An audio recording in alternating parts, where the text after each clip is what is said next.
Hi, I'm Dan, the old school conditioning man, and I'm here to answer the 3 burning questions that I know you have. Wow, that's crazy, man. It's like I can read your mind or something. No, I really can't. I'm good, but not even I am that good. I simply read your comments, and if there's enough of them about, like there was Bartitsu, I'll do a video about them. Edward William Barton-Wright and his new art of self-defense, Bartitsu. Today, at Old School Conditioning Training, that's exactly what we're going to be talking about, and we'll be answering your 3 burning questions along the way. What was Bartitsu? What was new about it? And the question that you all really want to know, was Bartitsu actually any good? Right, well, let's dive in and find out. All about Bartitsu, a new art of self-defense, a groundbreaking, exciting, eclectic mix of antagonistics, martial arts and self-defense systems of the late Victorian era. Envisaged, conceptionalised and brought to life by this man, Edward William Barton-Wright. Though sadly short-lived, from 1898 to 1902, it would develop into the fastest evolving civilian self-defense system, and it would completely change the landscape of self-defense forever. So, if that was what Bartitsu was to become, what actually was Bartitsu? Well, it was 2 things. Firstly, it was the art of self-defense. But that wasn't its name, nor was it a USP, strapline or marketing hook as we would understand it today. It was actually its ethos, spirit and essence, and it was defined by Barton-Wright as thus. Bartitsu is founded upon scientific principles using fists, feet, limbs or walking stick defensively to prevent and paralyse any and all attacks. Offensively as hitting mediums delivered with such force and rapidity against the body to ensure absolute and complete collapse of one's assailant. Embracing an easy method of extracting oneself when attacked from behind or any disadvantageous position. Throwing unnatural force against joints or limbs of the body which anatomically and mechanically are impossible to resist, whilst disturbing his equilibrium, overpowering and paralysing the attack, no matter how strong your assailant may be considered. And secondly, the name itself, Bartitsu, which links the spirit and ethos to the physical and constituent fighting systems that are within it. And they were, firstly, boxing or pugilism, and sometimes referred to as English or American boxing during the late Victorian era. And as you can see here, boxing of 1898 was almost a totally different sport of modern boxing that we know today.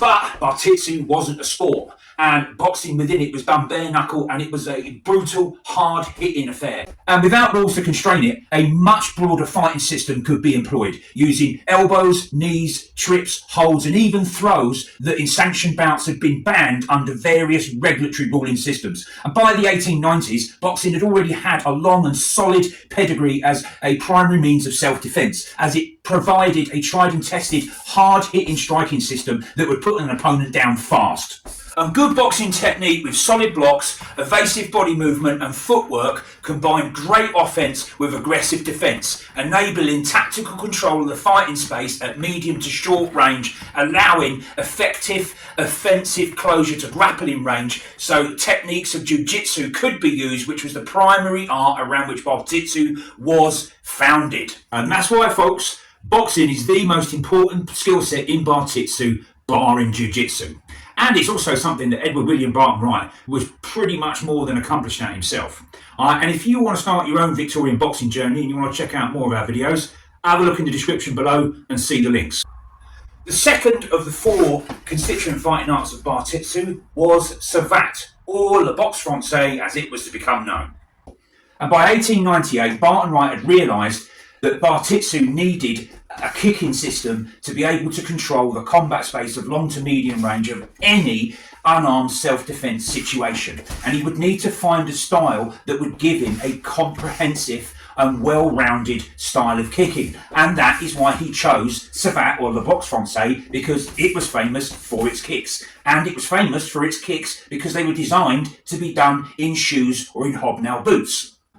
Savate, often thought of as just Victorian kickboxing, and yes, originating in 1840s France as a kicking-based street fighting system, and by the 1870s it developed into an unarmed combat system that was used as a syllabus for the French military.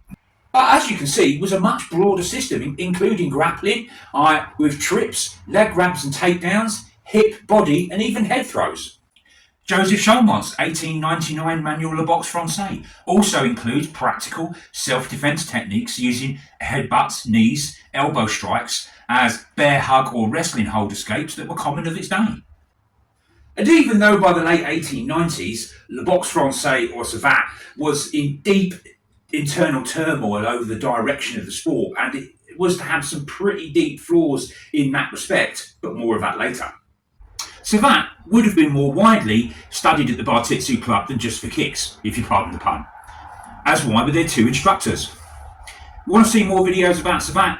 Check in the description below and watch the links. By 1895, it was clear to Barton-Wright that he was going to need to be able to have a weapon system within his self-defense system that would be able to cope with armed assailants that feet and fists on their own are not going to be able to deal with. And he had a few options from his own personal experiences to fill this gap with.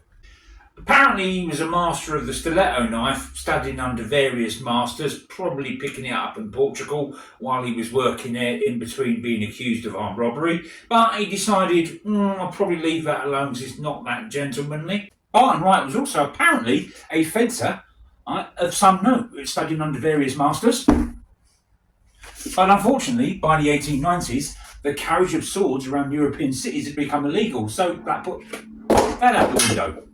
Also, a self-defense and martial arts system that he apparently was well acquainted with, apparently studying it in Paris, most probably in his student days while he was at university studying there.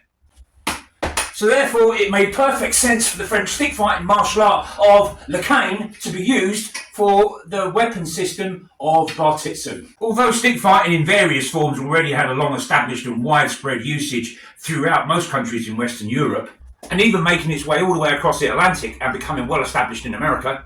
And it was in America that probably the most famous incident of using the walking cane or walking stick for self-defense was to occur. When on 30th of January 1835, an English-American house painter, Richard Lawrence, and certified nutjob decided that he would try and assassinate the then third sitting US President, Andrew Jackson. Richard Lawrence had been observing Andrew Jackson's movements for about a week before the assassination attempt, and he finally caught up with him when Andrew Jackson was at a funeral in Washington. He turned up and he had two pistols. He fired one and it misfired. He fired the second one and it misfired. And then Andrew Jackson just set about at him with his walking cane and thrashed him to within an inch of his miserable life. And actually it had to be pulled off him by his own bodyguards and minders. What they were doing, talking to someone else and not actually minded him, I don't know. Not the Secret Service's finest moment that day. And after the event, and he was arrested, and his trial, he was found not guilty on their grounds of insanity, and he spent the rest of his life locked up in a mental asylum. Okay, got a little bit sidetracked there, but I thought I'd put that in because it was quite interesting, and it shows actually how widespread, the history and the various forms of stick fighting was across, Western Europe, and also how it managed to get across to America, and it was quite a funny story. But anyway, back to le canne and Bartitsu. Le canne was decided upon to be used in Bartitsu, not only because Edward William Barton-Wright was already familiar and quite proficient in its use, as we've discussed earlier, but also it was probably the best of all the cane or walking stick fighting systems. And that being said, because it had actually been turned into a martial art, because it was by the latter part of the Victorian era, certainly by the 1860s, it was incorporated into a system of fighting and self-defense for the French military. And that's also where Pierre Vigny picked it up, although yes, he was Swiss, but he did a bit of time in the French army. They also used a much larger 1.4 metre staff, which was called le baton. That was also taught within the French military. And le canne was also taught to the French police as well. And the French police and the military used it up until about just before or around about the First World War. And if you want to see any of our le canne videos or le canne training that we've used using Joseph Chaumont's le canne, check in the description below. There's all the links to all the videos. And also by 1895, Edward William Barton-Wright's career as a railway and mining engineer had taken him all around the world, from Portugal to Egypt, Singapore and to Shanghai. Living and working among the rough and tumble camps and small towns which inevitably grew up around these centres of industrial labour, attracting a large, migratory, transigent workforce, and apparently fighting most of the inhabitants for one unknown reason or another. Having it from his own account that he was often, if not on a daily basis, attacked, with almost every conceivable object or weapon. From fists, knives, pistols, spades, axes, iron bars, picks, and even, believe it or not, a scythe. Yeah, a scythe. I mean, who was he fighting with? The Grim Reaper? But look, even if half of these altercations were tall stories, as we only have his word to take on it, we can still clearly see where he was picking up a vast array of fighting experience, getting himself into, but yet more importantly, out of some pretty serious scrapes, and getting a picture of Edward William Barton-Wright as a young Englishman travelling round the exotic parts of the late Victorian world and sowing his wild oats in any which way he could, living every day as if it's his last. But all this and Barton-Wright's life was about to change, as he took on his next and final engineering job that was to take him to the city of Kobe in Japan, working as an antimony smelting specialist for the E.H. Hunter Company, and where he would discover and spend the next 3 years training in the ancient Japanese martial art of Jujitsu, and where Bartitsu would be born, and where Bartitsu would also get its name. Edward William Barton-Wright wasn't actually his real name. His real name from birth was Edward William Wright, but he changed it legally to Edward William Barton-Wright later in his life. Now, the name Bartitsu comes from him using the first 4 letters of his double-barrel surname Barton and the last 4 letters of Jujitsu to form the name Bartitsu. Jujitsu would become the 4th pillar of Bartitsu, and more importantly, the foundation art and the glue that would fuse all of Bartitsu's constituent fighting arts together, adding an extra highly effective and deadly, never seen before application to each of Bartitsu's constituent fighting arts. Jujitsu, roughly translated, means the yielding or gentle art, in that it uses an opponent's strength or force not in opposition to, but to flow with and to yield to, so you can unbalance them so they can be tripped, pinned, thrown, choked, or have limbs locked or broken. And is one of the oldest forms of Japanese martial arts.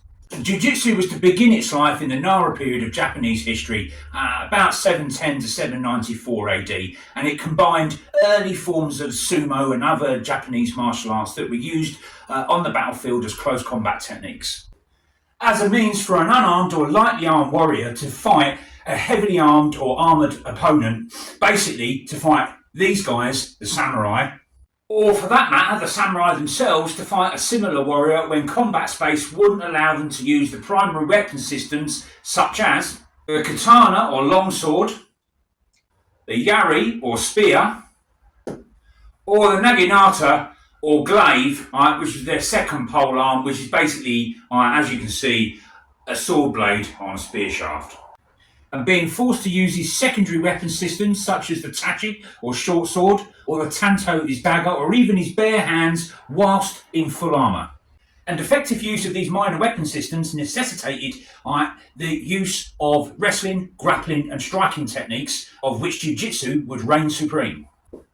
At least were to include, to a small extent, striking, basically punching and kicking, but for the main part, various takedowns, trips, shoulder, body and hip throws, unbalancing and leg sweeping throws, standing joint or limb, locks, immobilisations, restraints, pins, breaks, various methods of strangulation, and to a lesser extent, even some ground fighting.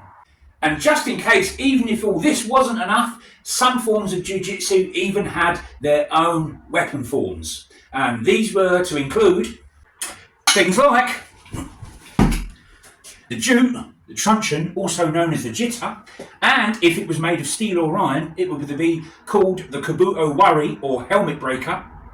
That's right, folks. Not only will Jujitsu let you inflict pain on your opponent by giving him a really painful geometry lesson by seeing how many geometric shapes you can force his body into, it'll even teach you how to beat someone up with a crowbar.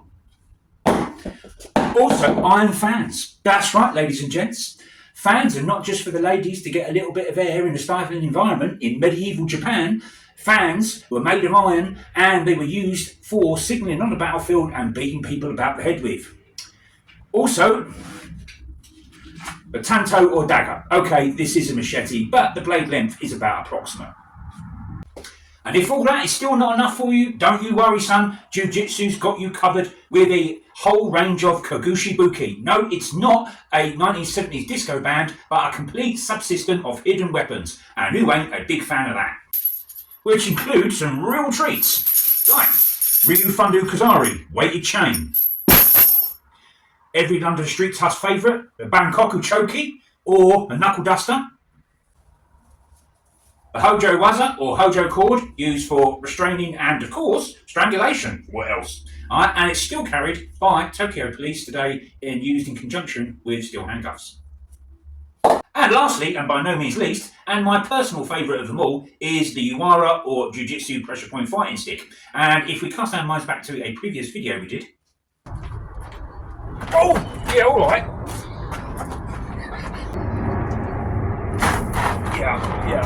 Yeah, that's quite uncomfortable. Yeah, that works straight. Oh, yeah, that is quite painful. It's painful. Oh, yeah, ow. Yeah, that was a bit more pressure, that. Okay. Yeah. Oh, yeah. Right. Like that. It's a little bit uncomfortable. Painful, but if you really want to do it, just under there. Ah, yeah. Just slightly before, underneath. Keep Yeah. Put pressure out. Yeah. Yeah. I'll get my own back now, then. Okay. Right, so you got me. All right. Oh, yeah. Okay, that's. That. Yeah. It's. What I do like. Yeah. I mean, he's hardly put any pressure there at all. With quite a bit of pressure. Yeah. Oh, you're right now. Yeah, that does work. You can see I had a thoroughly unpleasant time at the hands of Big Pat from the Gasworks, having this thing stuck into various pressure points of the body. So, we can easily see now why Jiu-Jitsu was the perfect martial art for Bartitsu to be based around, right? And why Edward William Barton-Wright chose it to be the core of Bartitsu, a new art of self-defense. Now, Barton-Wright studied 3 different styles of Jiu-Jitsu. Now, let's have a look at what those entailed. And whilst working in the Japanese city of Kobe, Barton-Wright was to begin his Jiu-Jitsu journey, learning Shinden Fudo Ryu Jiu-Jitsu, Immovable Heart School of Jiu-Jitsu, which was one of the oldest styles of Jiu-Jitsu, and founded in 1130 AD by Ganpachiro Temiyoshi. And this system focused upon working within one's natural surroundings, with most of its training done outdoors and using natural objects as training aids. And it used no weapons or formal stances or kame, with emphasis on all techniques being done from a loose standing position and fighting from any posture, allowing the practitioner to remain receptive to sudden attacks. And Barton-Wright then broadened his study by travelling to the Japanese city of Yokohama, where he would learn a second style of Jiu-Jitsu. And this was Tenjin Shinyo Ryu Jiu-Jitsu, Divine True Willow School. And this was founded in the 1830s. A kata-based style of Jiu-Jitsu, and it contained 124 katas, comprising of Atami Waza, striking techniques, Nage Waza, throwing techniques, Tore Waza, immobilization techniques, and lastly, Shime Waza, choking techniques. Why not? And one of its most famous students was this man, Keino Jigoro, who was to go on to found Kodokan Judo. And that was the third and final style of Jiu-Jitsu that Barton-Wright was to study. Yes, Judo was originally a form of Jiu-Jitsu. By early 1898, Barton-Wright's contract with the E.H. Hunter Mining Company in Japan had come to an end, which also brought to an end his 3-year study of various styles of Jiu-Jitsu.